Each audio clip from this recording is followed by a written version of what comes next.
we're watching this. We're fucking watching this because I cannot wait to see. Because we are going to point and laugh. Okay? We're going to point and laugh. So, chat. Let's point and laugh at Hollywood. And look at the 8 box office bombs of 2025. Disney burned $350 million to make dwarves politically correct. De Niro bombed twice playing against himself, and Spielberg personally ruined Ke Huy Quan's comeback. These are the first box office disasters of 2025, and number 3 already lost enough money to sink a studio. Behind. So here's the setup. Black Bag had everything going for it. Steven Soderbergh directing. A script from David Koepp, who literally consulted real-life spies. Michael Fassbender and Cate Blanchett as British agents. Naomi Harris, Pierce Brosnan, a tight 93-minute runtime. Critics gave it a 96% score on Rotten Tomatoes. On paper, this thing should have been unstoppable.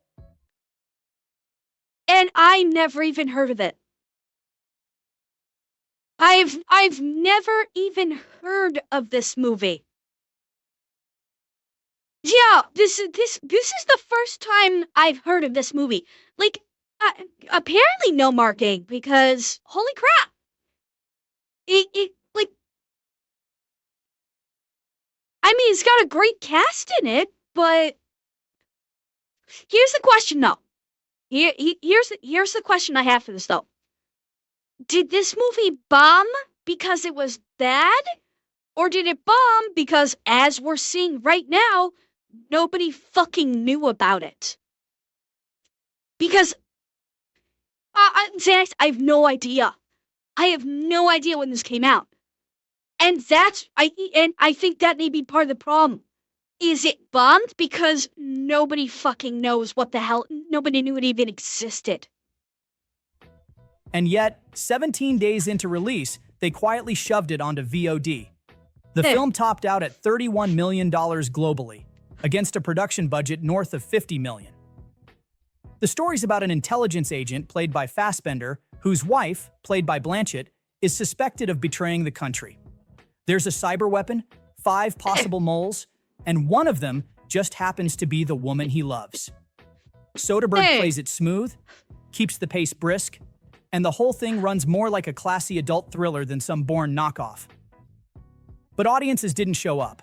No buzz, no momentum, just one of those releases that vanishes mid-sentence. And now Black Bag is shaping up to be one of those flops that studios pretend was a small VOD project all along.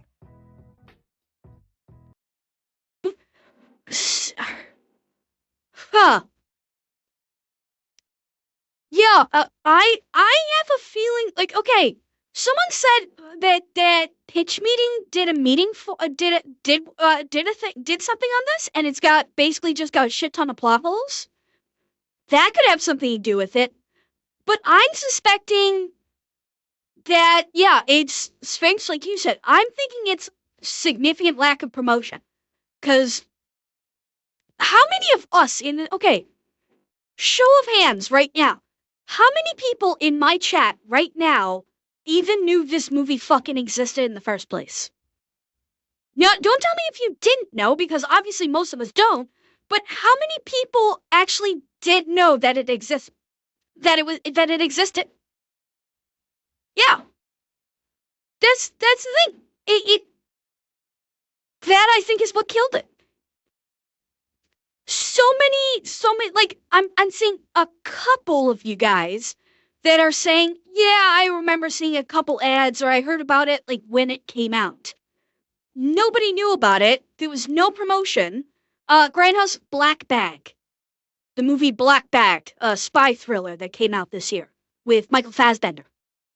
Yeah, I think that's what killed it. They didn't promote it. They just, and so nobody knew about it. That's, I think, part of the problem that a couple of projects might suffer from, is severe lack of promotion. Or if there was promotion for it was overshadowed by the controversies that some of the other big movies like Snow White had, so nobody fucking noticed, because everybody was so obsessed with all the shit happening with Disney. That could be part of it too. Two Robert De Niro's in a mob movie. A screenplay by Goodfellas writer Barry Levinson directing. The guy who made Rain Man and Wag the Dog, and still. Alto Knights bombed so hard it made mobsters look like a hit. Domestic gross, just over $3 million. Really? Worldwide total, $8.9 million. On a budget that could have funded 5 indie films and a season of Better Call Saul. The idea was simple. De Niro plays two real-life mob legends, Frank Costello and Vito Genovese. Childhood friends who rise through the ranks to become rival crime bosses. I'm sorry, but Robert De Niro? I feel bad for him because this poor man has been so fucking typecast. Like, realistically, like, De Niro, like, it seems like he plays nothing but a fucking mobster. He has just been so completely pigeonholed that every fucking role he gets is a mobster. And not to say that he doesn't do it well, it's like that's what put him on the map, is that he's able to play a mob. He does very well in the role of a mobster, but not stereotyping Victor, typecast. No, Toshi in Meet the Fockers, he played, well, in Meet the Parents, and Meet the Fockers, he played like ex-CIA, I think. So he wasn't a mob guy, he was ex-CIA. But he's been like, for years, he's been so typecast as like a mob guy. One movie that I can think of where he wasn't was Ronin. Ronin, I can't remember exactly what he was, what his like character's background was. But for the most part, a lot of the times he's a mobster or he's a gangster of some sort. And so unfortunately, yeah, he's been no, Joe Pesci was not. He got it a little bit, but Joe Pesci was able to do more than just like the. I mean, for God's sake, one of Joe Pesci's most memorable roles in cinematic history is from Home Alone. Like in Joe Pesci, that is one of his most famous roles. Was Harry from. What was Harry from Home Alone? My Cousin Vinny? Yeah, that's another one where he's an attorney. So Joe Pesci has been able to branch out. He still has done, he's still done obviously mobster movies, with Goodfellas and with Casino. So he has still done some mob movies, but he's branched out more than De Niro has. Well, okay, Raging Bull was very early in his career, Melissa. Like, very early. Since then, like probably through the Joe Pesci with Lethal Weapon as Leo Getz. Yeah, so that's one thing Joe Pesci was able to branch out. De Niro, for probably the last 20 to 30 years, has kind of been typecast in the mob type role with some obvious nots, but for the most part, it's ob stuff, which is unfortunate. And like, this is another movie. Well, Pesci was in Raging Bull, wasn't he? And like this particular movie, and again, De Niro does do outstanding mob boss. I'm not saying he doesn't. De Niro has always been excellent in the role of a mobster. But like this movie, I never even knew it existed. I had no fucking idea that this movie even existed in the first place. Childhood friends who rise through the ranks to become rival crime bosses. Sounds solid enough. Problem was, audiences didn't care. Gangster movies aren't pulling crowds anymore, and critics hated the double De Niro gimmick. They called it distracting, gimmicky, unnecessary. One critic said it wasn't just confusing, fantastic. It actively pulled you out of the film. And let's not forget the 37% Rotten Tomatoes score. Warner Brothers CEO David Zaslav personally pushed for this one. He'd just taken over in 2022 and decided to greenlight Alto Knights for a full theatrical release. Some folks at the studio reportedly warned him, said the box office prospects were dead on arrival, said it belonged on streaming if anything. He ignored them. Now, producer Irwin Winkler is out here defending the film like it's a Goodfellas Well, sequel. yeah, granted, I know he was a thief, but they characterized his character the same way they did as in his mobster or gangster roles. He basically did this, played the same kind of character. Although there is one I can think, one just popped in my head where he actually played a cop. I can't remember the name of it. Oh God, what was the name of this movie? It was one that he did with Pacino, where they were both cops. Fuck, I can't remember what it was called. He did pretty good in that one. But yeah. He says it'll find a second life on streaming, says it reminds him of when Goodfellas flopped in theaters and blew up later on home video. You can call that optimism or delusion. No, not but either Superco. way, this is what happens when a studio exec greenlights a period mob film aimed at no one, Traffic, starring an actor playing both leads in a genre that's been comatose for 20 years. And it lost over $40 million.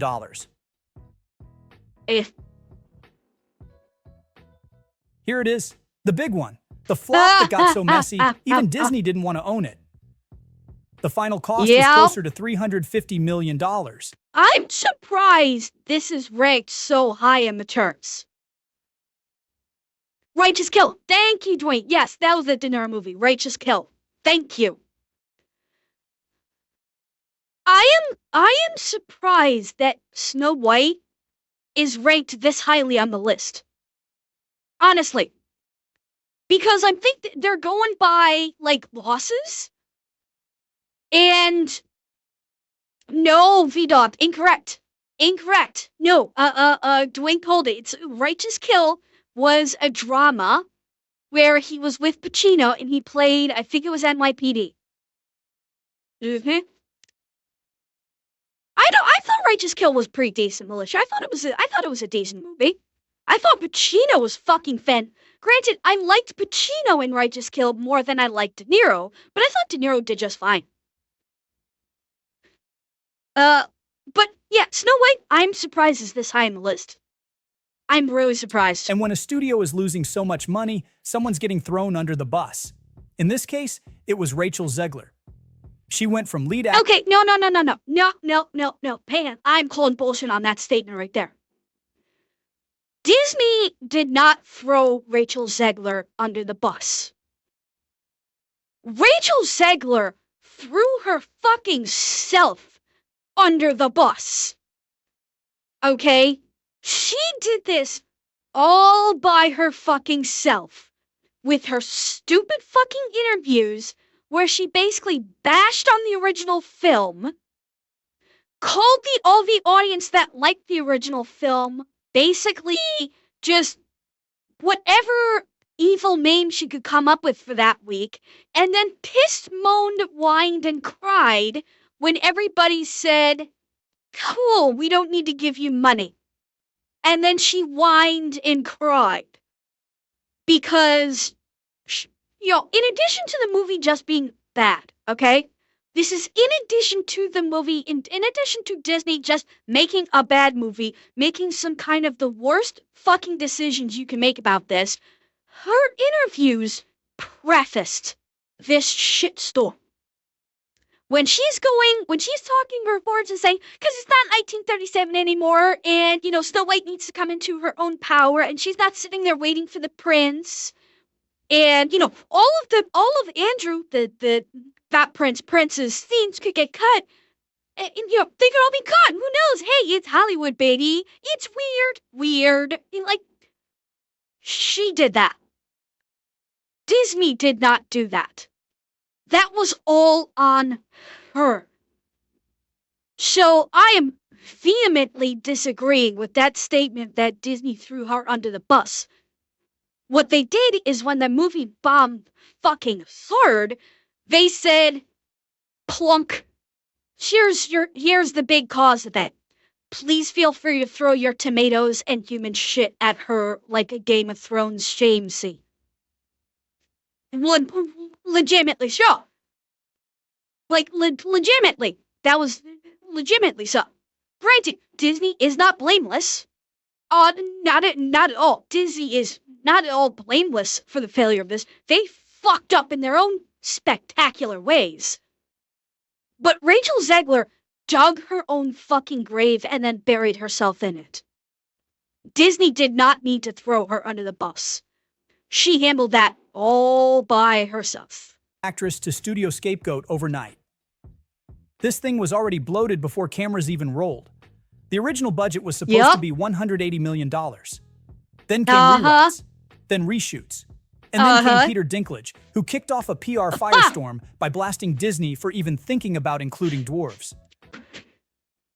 Yeah. Peter Dinklage has become one of the most hated people in the dwarf community. Like, it is shocking how far he has fallen. Like, he went from, like, just like a unknown actor, and then went Game of Thrones, and his star, like, just rocketed. His star absolutely rocketed from Game of Thrones. He did several other projects afterwards that were held in high regard. And now? Who do you think's gonna be? You think Peter Dinklage is gonna be getting a lot of mainstream major roles now? After all this shit? He's fucking Hollywood. Both him and Zegler have become Hollywood poison with their bullshit. Yes, he did, David. He did, Pixels. He did Pixels with Adam. Like, he's in a couple. He did Pixels with Adam Sandler. He was in Elf. He was like the famous writer from in Elf, where they got pissed off because Buddy was calling him an elf.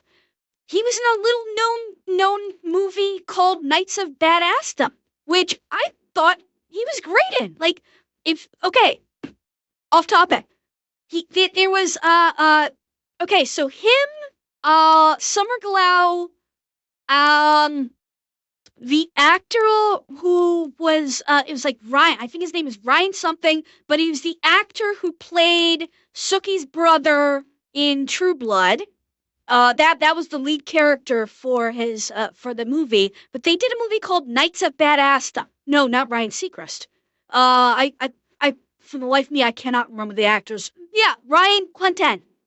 Yes, he played Sookie's brother in True Blood. He was the lead actor for Knights of Badassdom. It's a fun movie, okay? If you guys have not seen it, I definitely recommend seeing it. It's basically about LARPing. Literally. It is literally about LARPing, and an actual demon comes from hell.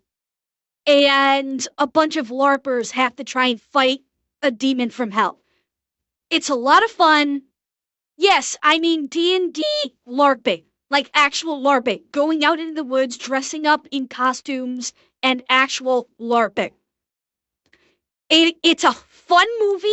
I absolutely recommend it. Peter Dinklage is one of the main stars in it. I absolutely recommend going to see it. It's a lot of fun. So, little side tangent. So, Disney panicked, yanked the dwarves, and replaced them with these weird CGI goblin things. Whatever Nightmare they are, fuel. they That's don't what's work. called, nightmare fuel. To break even, Snow White needs to make around $800 million. It might not even cross 250, which means this isn't just a flop. It's one of the biggest box office disasters in Disney history. And the worst part? I'm reasonably sure Snow White is the biggest box office disaster in Disney history. I feel reasonably confident saying that this is the biggest in the company's history. I don't think there's one that's been worse than this. Not off the top of my head. Like, Disney's had failures before. I do not think it's as bad. I don't think anywhere as bad as Snow White. Yes, it did, Potato. It beat Dragon Ball in terms of, like, the IMDb rating. So yes, Dragon Ball is like a 2 No, point it's not the animated one. movie. The Black Cauldron almost bankrupted Disney when it came out. Okay, but Heckle, different time, different context. Adjusted for inflation. If you were to do an adjustment for inflation, I would hazard a guess that Black Cauldron lost less money than Snow White did. If you do the adjustment for the budget and the box office adjusted for inflation, I would wager it actually lost less money than Snow White did. Yeah, Indy 5 lost Disney 143 mil. Snow White is losing Disney a couple of hundred mil. Okay? It's fucking bad. They still haven't figured out how to spin it without making themselves look worse. Oh, they can't. They can't spin it. This one's a real heartbreaker. Pon Joon-ho, right off the high of Parasite, finally gets a massive Hollywood budget and A-list cast, and it just tanks. Okay? Pon's wacky sci-fi satire was supposed to be a bold, original swing. Robert Pattinson plays a clone stuck in a dystopian future, dying over and over again while doing grunt work for the colony. Critics loved it, said it was weird, stylish, ambitious. But general audiences, not so much. The break-even point on this thing was about $300 million. Warner Brothers spent $118 million on the film, plus another $80 million on marketing, including $4 million just for an ad during the AFC Championship. And it's... Chat, how many of you knew about this movie? I kind of think I caught a glimpse of talk about this on like YouTube channels, but that's it. I honestly had no idea this movie even existed. Yeah, and again, you Drinker talked about it. Okay, Alistair. Like did Drinker actually do a review about it? Or did he just talk about it when the trailer came out? Yeah, it seemed apparently they spent a lot of money in marketing, but as you can see, a lot of people didn't even hear about it. Oh, take 10. I sorry, Twitch is giving you problems. Okay, budget of 44 million and only made 21.3. So, comparatively speaking, Black Cauldron is less of a failure than Snow White. Basically, Black Cauldron made about half its budget back, which is obviously still a loss and not great.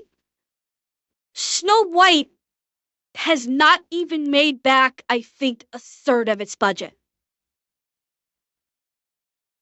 So, based on those numbers, Black Cauldron is less of a failure than Snow White.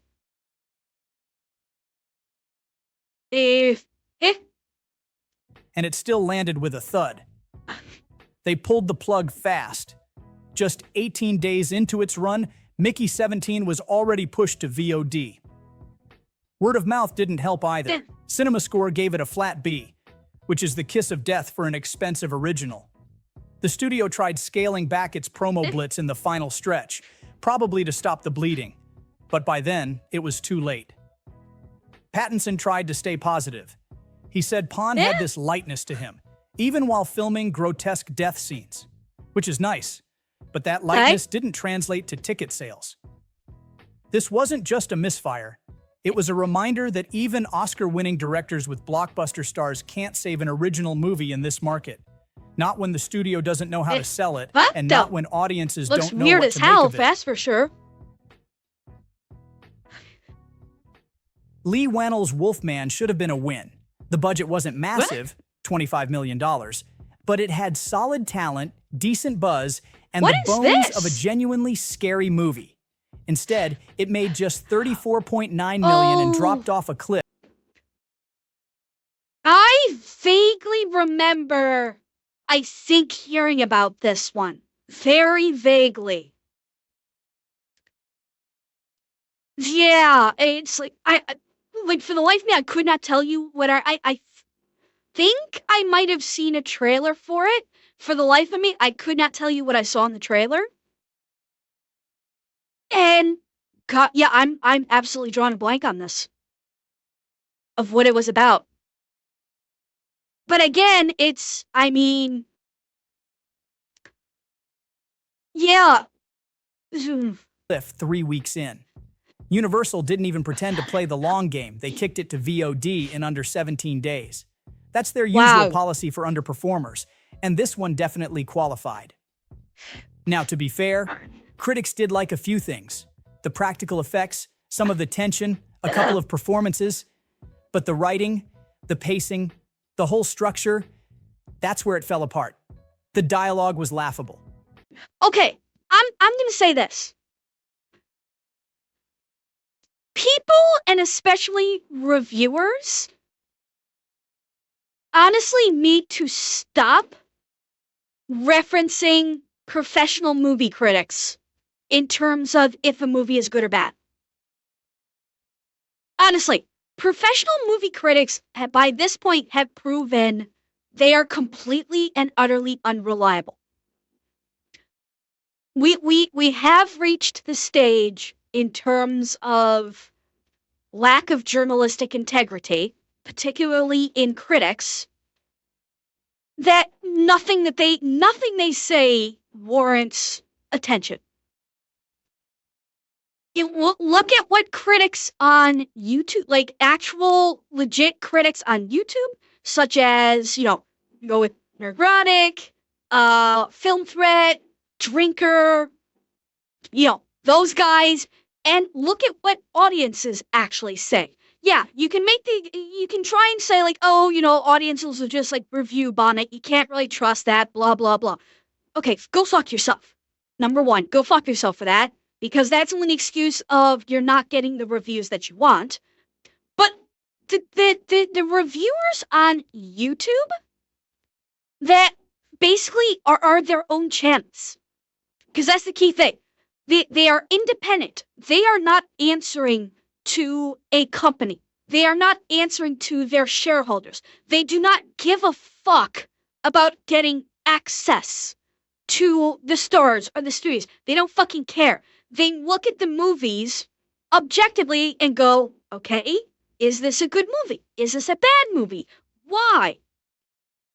You're gonna get a more honest review from them. So honestly, like these criticisms movies, they need to ignore and stop saying, oh, critics said. No. Fuck what the critics say, because you're talking about the mainstream journalist critics. Nobody gives a fuck what they say, because they're wrong 95% of the time. 95% of the time when they do a movie review, they're like they're breaking their backs trying to lift this movie on high and giving it a glowing review so they can retain their access to interviewing stars and interviewing directors. No one's listening to them anymore. Absolutely no one. So please, people that make these videos, stop citing journalist movie critics. They are full of shit. Nobody believes a fucking word they say because they are lying. Because they only care about maintaining their access. Julia Garner, who's usually great, was completely miscast. The makeup looked like a CW pilot, and the suspense is non-existent. You could see every twist coming a mile away. Wait. Hang on. A couple of performances, but the writing, they qualified. Now, to be fair, critics did like a few things. The practical effects, some of the tension, a couple of performances, but the writing... Remember that, when you just said. The critics said they liked the tension. Remember that. The pacing, the whole structure, that's where it fell apart. The dialogue was laughable. Julia Garner, who's usually great, was completely miscast. The makeup looked like a CW pilot, and the suspense is non-existent. Hello! Do you see what I'm talking about there?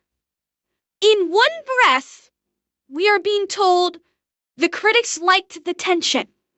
And in the next breath, we're hearing the suspense was non-existent. Do you see the problem here with actually listening to critics? Yeah. You're going on the assumption that this narrator is talking about the critics' criticism of it. They literally just canceled one another out. They liked the tension, but there was no suspense. I'm sorry, what? Do you know speak the English? Because tension and suspense are of the same thing. Well, Revan, that's why I wanted to hear it again. He was quoting the critics just then. Listen again. The dialogue was laughable. The whole structure, a couple of performances, a few things. Okay. The practical effects, that's their usual policy for underperformers, and this one definitely qualified. Now, to be fair, critics did like a few things. The practical effects, some of the tension, a couple of performances, but the writing, the pacing, the whole structure, that's where it fell apart. The dialogue was laughable. Julia Garner, who's usually great, was completely miscast. The makeup looked like a CW pilot, and the suspense is non-existent. You could see every twist coming a mile away. What's so frustrating? That sounded to me like he was either quoting or paraphrasing critics. With that description, started with the positives of the critics and then went into the negatives of the critics. So that sounded to me like he was quoting or paraphrasing them. That he was not giving his opinion on those things. Because he didn't give his opinion on the positives. You know, if that was supposed to be his opinion, he didn't start with any positives. He was like all negatives. So I think he was paraphrasing critics on those negatives. Which makes no fucking sense because they like the tension, but they don't like that, but they didn't think there was suspense. So, my point exactly about professional movie critic journalists. What's so frustrating is that you could tell there was something good hiding in there. The idea had potential, but whether it was Wannell or the Blumhouse crew or both, every creative choice seemed to steer it in the most bland direction possible. For comparison, Wannell's own Invisible Man was made for a third of the budget and walked away with the cinema scores B+ and serious box office legs. This wasn't a... What's so funny is I saw a review actually, I didn't just watch it. We all watched the review of Invisible Man on my stream, and we were laughing our asses off about the Invisible Man. We laughed our asses off at this shit. But the Invisible Man was considered good? You see what I'm saying about critics? Do you understand what I've been saying about the critics? A disaster because the audience didn't show up. It was a disaster because they did, and they hated it. Ke Huy Quan's Oscar win was one of the best feel-good moments in years. After decades away from acting, he comes back with Everything Everywhere All at Once, absolutely steals the movie, wins Best Supporting Actor, and suddenly he's everywhere. So for his big follow-up, he jumps into the lead in Love Hurts, an R-rated action comedy from stunt coordinator turned director Jonathan Eusebio. Sounds promising on paper, but then it hit theaters, and everything just collapsed. Okay, this one I did know about. I knew about this movie. I could tell from the trailer that I think it looked like it probably would have been a fun, stupid action film, but it wasn't going to be anything special. It would have shown off Guion's martial arts abilities, his martial arts prowess, but it looked like it was a fun but stupid action comedy. Like, that's literally was my take from the movie. And if that's what it was a stupid action movie but had good action, you know what? Job done, because that's what it looked like it was supposed to be. And yeah, but like it didn't do great, but honestly, like movies like this don't usually do great, especially today. In this day and age, these unless you've got like a big names and really big action, stupid fun action movies don't really seem to make a profit these days. But I have not heard any like bad reviews of it myself. And it looked like it was fun. I never saw it because I don't go to the movies anymore. It looked like it was a fun movie, honestly. Like, if you just wanted to, just go see a fun action movie that was kind of stupid, could have been fun. You know? Collapsed. This thing made less than its $18 million budget, and the reviews were absolutely savage. It sits at 19% on Rotten Tomatoes. Nobody Even the cares about trailer Rotten looked generic. Tomatoes. No hook, no standout moment, just a mildly amusing concept and Ke Huy Quan trying to carry the whole thing on charm alone. Spielberg reportedly encouraged him to get back into action for this, so in a way that advice kind of backfired. Critics tore the movie apart, and audiences didn't even give it a shot. And look, Quan was proud of it. He said they made it for action fans, the kind of fun, easy-to-watch movie you can throw on and feel good afterward. Yes. But the final product just didn't land. The directing was flat, the story felt like a recycled B-movie, and nothing really stuck. It's not a career ender or anything, but yeah, this wasn't the comeback hit people were hoping for, and for Jonathan Eusebio, let's just say he's probably not getting handed the keys to a big studio project anytime soon. Like, okay, chat, we just saw it there. We just saw clips there from the movie. It looked like it was just a fun, silly action movie with Qui-Han's, martial arts prowess on display. Like honestly, I could see that when it hits streaming services, I could see that movie doing well on streaming services. And honestly, they should have made that movie with the intention of it going straight to streaming. I think it probably would have been very successful if they didn't try and market it as a theatrical release and did it as and they did that as a fun movie to throw onto Netflix. I think it would have been gotten pretty popular and would have been a lot of fun. Yeah.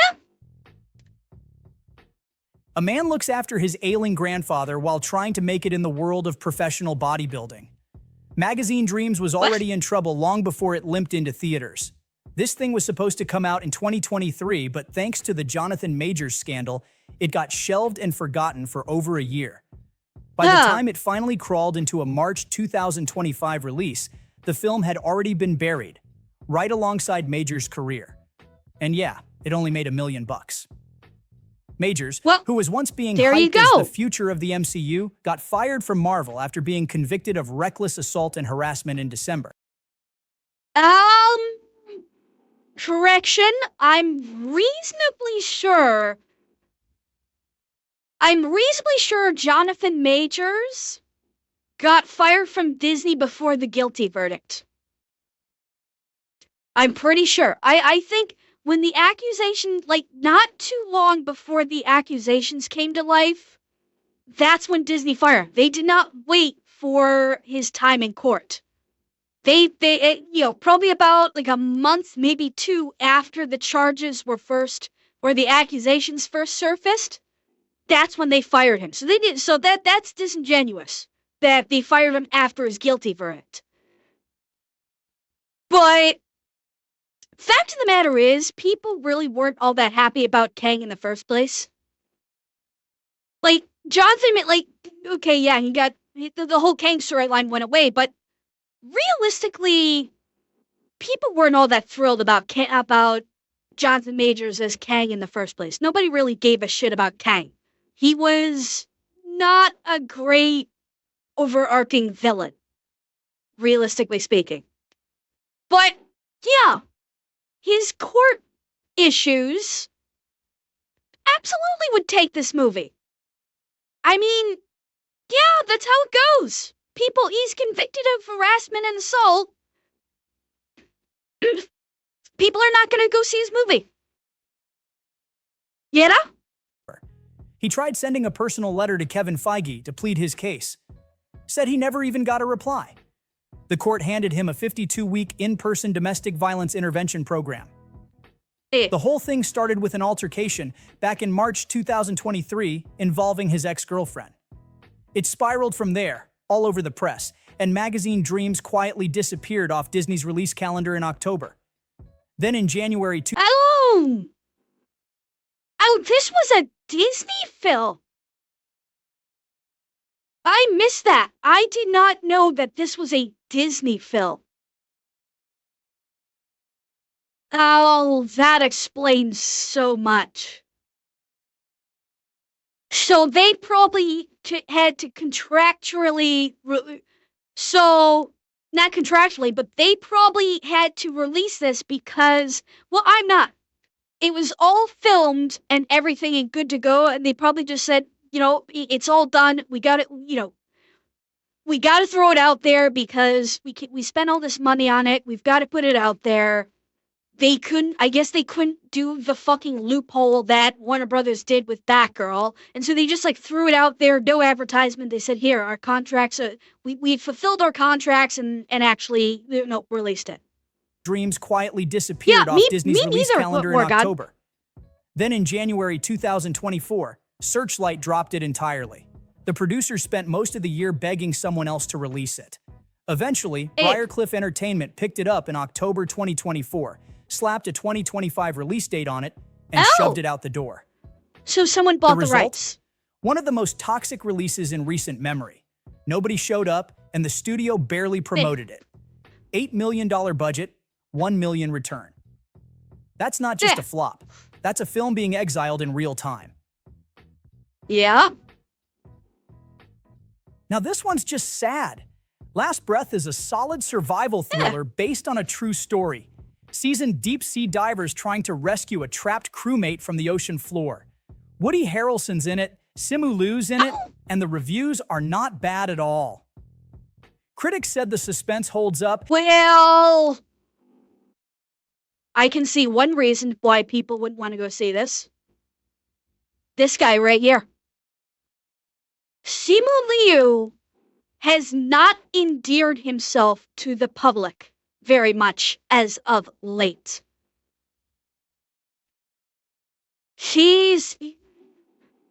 That's one big reason why I think a lot of people probably didn't go see it.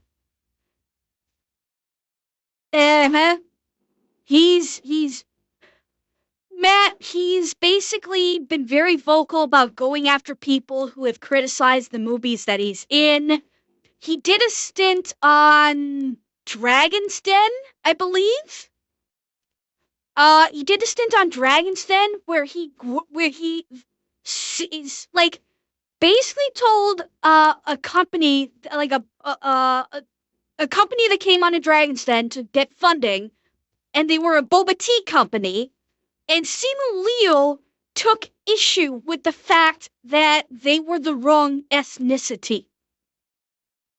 He basically claimed that this boba tea manufacturer looking for funding from the dragons was not the correct ethnicity and that they were appropriating boba tea. I fucking talked about this on stream when it came up. Yeah, that was him. I actually talked about this on stream when it happened. So he's generally disliked and considered an asshole. And these days, if your star is an asshole, especially towards fans, people are not going to go see the movie. They're going to go, cool story, bro. I'm not going to spend money on your movie. No, Rygat, white people can't make boba tea, is what he was saying. Not enjoy it, but make it. Because I'm pretty sure the people that with this boba tea company were white, and Simu Liu effectively took offense, saying that, I'm grossly paraphrasing here, basically saying that they were the wrong ethnicity to be making boba tea. And that pissed off a lot of people. So yeah, he's pissed off his fans, he's pissed off the general public with his fucking racism. Yes, he is Shang-Chi.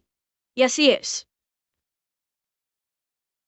But like this is why I say that Hollywood needs to put a fucking muzzle on their talent when it comes to promoting a movie. They need to fucking muzzle the talent because the talent is what is killing these fucking movies. No, I don't believe he did get fired, Matt. Cuz he's in the upcoming Doomsday movie. So no, he didn't get fired. But because he opened his fucking mouth, he's pissed off people and they're not going to come see a movie because who wants to go see a movie done by an actor who actively hates the audience? It ain't rocket science. It really isn't. And the ending hits hard. Harrelson does what Harrelson always does. Quietly dependable, totally believable. This should have at least turned a modest profit. But the marketing was non-existent. One trailer, one poster. That's it. No push, no interviews, Oh, God. no buzz. It's like they released it just to fulfill a contract.